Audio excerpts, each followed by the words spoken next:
എന്തിനാ എന്നെ കാണണമെന്ന് പറഞ്ഞത്? നിത്യ, നമ്മൾ ബ്രേക്കപ്പ് ആയതിനു ശേഷം നീ എൻ്റെ ലൈഫിൽ എത്രത്തോളം ഇമ്പോർട്ടൻ്റ് ആണെന്ന് എനിക്ക് മനസ്സിലായത്. റിലേഷൻഷിപ്പ് ആവുന്നതിന് മുമ്പും we are best friends, right? നിനക്കിപ്പോൾ എന്താ വേണ്ടത്? എടി, എൻ്റെ ലൈഫിൽ ഏതൊരു ഇമ്പോർട്ടൻറ്റ് ഡിസിഷൻ എടുക്കുന്നതിന് മുമ്പും ആദ്യം ഞാൻ നിന്നോടല്ലേ ചോദിച്ചിരുന്നത്. പക്ഷെ ഇപ്പം ഞാൻ അതെല്ലാം മിസ് ചെയ്യുന്നുണ്ട്. നമുക്ക് പഴയ പോലെ ഫ്രണ്ട്സ് ആയാലോ? ഓ, എനിക്ക് താല്പര്യമില്ല. നിത്യ, നിക്ക്. കയ്യിന്ന് വിട്. എടി പ്ലീസ്. എങ്ങനെയാടാ നിനക്ക് ഇങ്ങനെ പറയാൻ പറ്റുന്നേ? പെട്ടെന്നൊരു ദിവസം നീ നിന്റെ ലൈഫിൽ നിന്ന് തന്നെ ഒഴിവാക്കി. ഞാൻ നിനക്ക് ആരും അല്ലാണ്ടായി. എന്നിട്ട് ഇപ്പൊ ഞാൻ നിനക്ക് ഫ്രണ്ട്സ് ആവണോ അല്ലേ? എനിക്ക് നിന്നെ മനസ്സിലാവുന്നില്ല. ഇത്രയും നാളെ എല്ലായിട്ട് കണ്ടിരുന്ന ഒരാളോട് ഒരു ഫീലിങ്സ് ഇല്ലാണ്ട് കാഷ്വൽ ആയിട്ട് ഫ്രണ്ട്സ് ആവണം പോലും. നിനക്കതിന് പറ്റുമായിരിക്കും, പക്ഷെ എനിക്കതിന് പറ്റില്ല. സിൻസിയറായിട്ട് സ്നേഹിക്കുന്ന ഒരാൾക്ക് അതിന് പറ്റില്ല.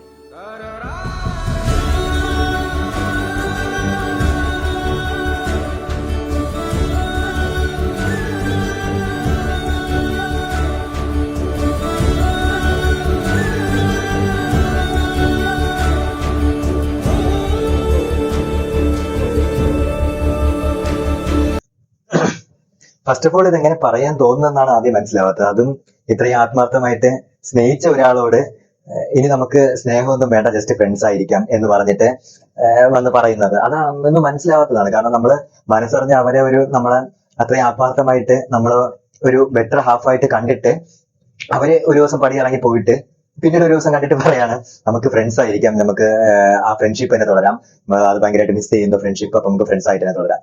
ഇത് ഫസ്റ്റ് ഓഫ് ഓൾ എങ്ങനെ പറയാൻ തോന്നുന്നതാണ് ആദ്യം നമ്മളത് പരിശോധിക്കേണ്ടത്. ശരിയാകുമ്പോൾ അത് ഒരിക്കലും ആത്മാർത്ഥമായിട്ട് സ്നേഹിച്ച ഒരാൾക്കും അങ്ങനെ ഒരു സംഭവം അല്ലെങ്കിൽ അങ്ങനത്തെ ഒരു ഇത് കാണാൻ പറ്റത്തില്ല. ആത്മാർത്ഥമായിട്ട് സ്നേഹിച്ച ഒരാളെ ഒരിക്കലും ഒരു സുഹൃത്തായിട്ട് പിന്നീട് നമുക്ക് കാണാൻ പറ്റത്തില്ല. അതാണ് അതിന്റെ ഒരു സത്യാവസ്ഥ. ആ കറക്റ്റ് ഭക്ഷണം കഴിക്കേണ്ട സമയം എഴുന്നേറ്റ് വന്നല്ല. പിന്നെ വീട്ടിലെ ശീലമൊന്നും ഇവിടെ പറ്റില്ല. ആ മുടി ഒന്ന് കെട്ടിവെച്ചേ, എന്നിട്ട് ഇങ്ങോട്ട് വന്നാൽ മതി.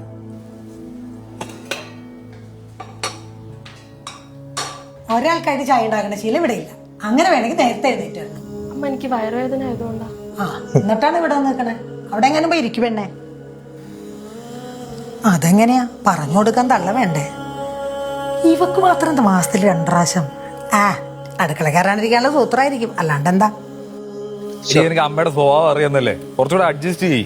നീ വിളിച്ചോണ്ട് വരുമ്പോ വലിയ ഡയലോഗ് ആയിരുന്നല്ലോ, എന്ത് പ്രശ്നം വന്നാലും ഒരുമിച്ച് ഫേസ് ചെയ്യാന്നൊക്കെ. ഇത് ഞാനിപ്പോ ഒറ്റയ്ക്ക്. എടി, ഞാൻ ഇവിടെ അതിലും വലിയ പ്രശ്നങ്ങളില്. അല്ല, നീ പറയുന്നിടത്തൊന്നും ഞാൻ നിന്നെ നിർബന്ധിച്ചുകൊണ്ട് കൊണ്ടുവന്നേന്ന്. അഖിലെ, എന്നെ കൊണ്ട് പറ്റില്ല. പറ്റൂലേ, കളഞ്ഞിട്ട് പോടി.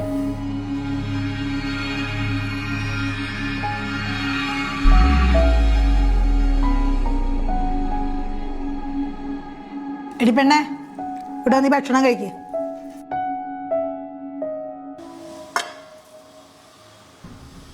ആ മുഴുവനും കൂടി എടുത്താൽ ബാക്കിയുള്ളവർക്ക് കഴിക്കണ്ടേ? ഫോണിൽ ആരായിരുന്നു? അവനെ എന്നെ കൂടി തെറ്റിക്കാനാണ് ഉദ്ദേശം. അമ്മ, ഞാൻ കൊറേ ക്ഷമിക്കുന്നു. നീ എന്തെങ്കിലും പറഞ്ഞാൽ ഞാൻ അങ്ങനെ കേട്ടിരുന്നു വരില്ല. ആഹാ, നിനക്ക് നാക്കണ്ട. നീ എന്ത് ചെയ്യൂടി? പറ്റില്ല, ഇറങ്ങി പോടി.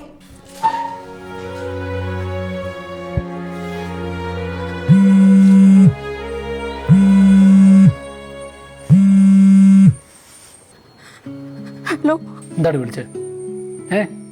നമ്മളെ വേണ്ടെന്ന് വെച്ചാൽ അവൻ്റെ കൂടെ പോയതല്ലേ? എന്നിട്ടിപ്പം എന്ത് പറ്റി? അവൻ നിന്റെ ഇട്ടിട്ട് പോയ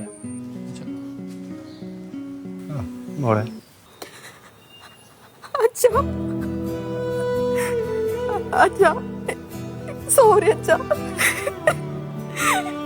എന്നെ കൊണ്ട് ഇവിടെ പറ്റണില്ല അച്ഛാ. മോളെ, ഒരു നിമിഷം പോലും ഒന്ന് അവിടെ നിൽക്കണ്ട. എൻ്റെ വേണ്ട സാധനങ്ങൾക്ക് എടുത്തുകൊണ്ടേ ഇനി പോരും. അച്ഛനുണ്ട് ഇവിടെ. ഞാളോടത്തോളം കാലേ എന്നെ പൊന്നുമല്ലേ നോക്കിക്കോളാം.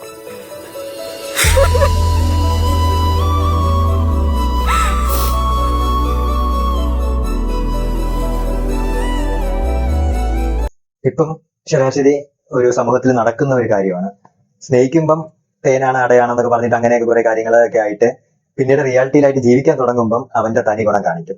അത് ഫസ്റ്റ് ഓഫ് ഓൾ നട്ടലില്ലായ്മ, അത് ആദ്യത്തെ ഒരു കാര്യം. കൊണ്ടുവന്ന പെണ്ണിനെ നല്ല രീതിയിൽ കരയിപ്പിക്കാണ്ട് നോക്കാൻ കെൽപ്പില്ലാത്തവനെ ആണെന്ന് നമുക്ക് വിശ്വസിക്കാൻ പറ്റത്തില്ല. അത് വേറെ കുറെ ടോക്സിസിറ്റി കാരണം ജീവിതം വെറുത്ത് പോയിട്ട് അവരുടെ അടുത്ത് വിളിച്ച് കാര്യം പറയുമ്പോൾ ഒന്ന് അഡ്ജസ്റ്റ് ചെയ്യാന്ന് പറയുന്ന ഇത്, അത് ഇപ്പം സ്വാഭാവികമാണ്. ഇതിപ്പോ സമൂഹത്തിൽ നടന്ന അങ്ങനെ അത്ര പ്രഷറായി ആരുടെ പറയാനോ ഒന്നും സംസാരിക്കാൻ ഇല്ലാതെ വരുമ്പം ആണ് ഈ കുട്ടികൾ കയറി തൂങ്ങുന്നത്.